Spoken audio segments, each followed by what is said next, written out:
Depending on who's starting this conversation with you or who the ultimate decision maker of this is, will give you a clue as to the issues that they might be dealing with. And so because this is HR, it's some kind of an employment issue, or and now that could be retention, that could be they're trying to attract new talent, but they're unable to. Like there's a lot of different HR issues that they could be trying to address with this particular type of an brand alignment.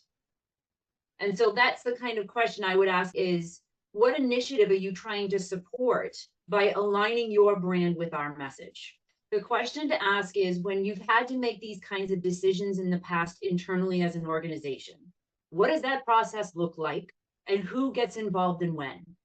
And you want to go from this conversation that I'm having with you to who you're going to need to next talk to, and then who do they need to talk to, and what do they care about, until you get to the final person at the end of it who gives the final approval. Who else needs to be involved in this process and in this decision?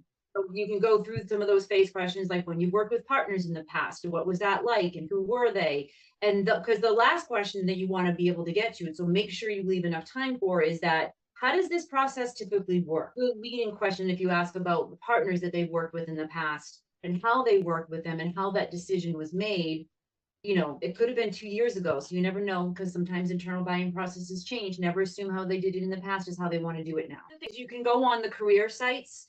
If you know that this is an employment issue, the first thing I'm going to do is I'm going to go to all the employment review sites and see what people who worked there are saying.